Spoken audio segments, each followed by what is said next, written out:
appear.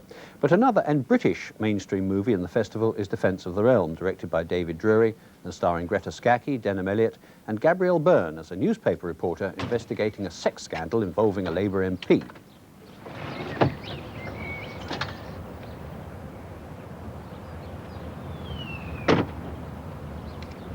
I felt very strongly when I read the script, first of all, that it was an important film, especially in the context of British film year in '85, that it seemed to me that a lot of the films that I'd seen that had come out of Britain in the last year or two dealt with a Britain that wasn't 1985, that wasn't, contemporary.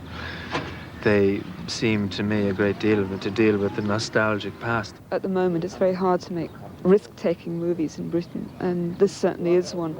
I think there's a tendency at the moment for some of the companies to play very safe, and I think it's one of the strongest arguments for an organisation like the NFFC that without that, nobody would have probably made the first step, because it is potentially a difficult, controversial film. Greta, could you close the door, and on cue... Mr Byrne turns up at the MP's house to interview the betrayed wife and is met at the door by the secretary, Greta Scacchi.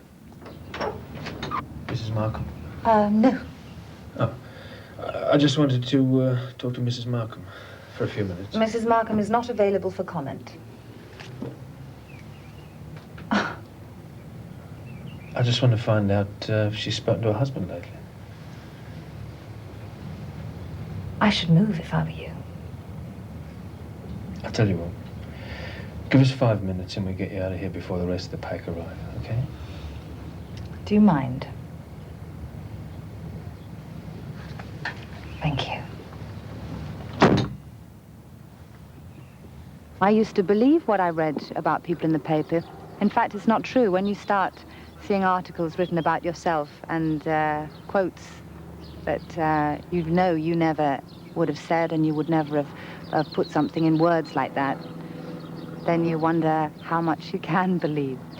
I hope one of the things that Defence will prove is that it is possible to make sort of serious films that also operate on a lot of different levels, and it's the kind of thriller that the Italians and the French have always made, but it's quite rare in British terms. But if you compare it to films like Rossi's Illustrious Corpses or 3 Days of the Condor, All the President's Men, I mean, it's that kind of cinema which hasn't really been made in Britain before, and I hope that at least to that extent it might sort of pave the way for other movies in this sort of area.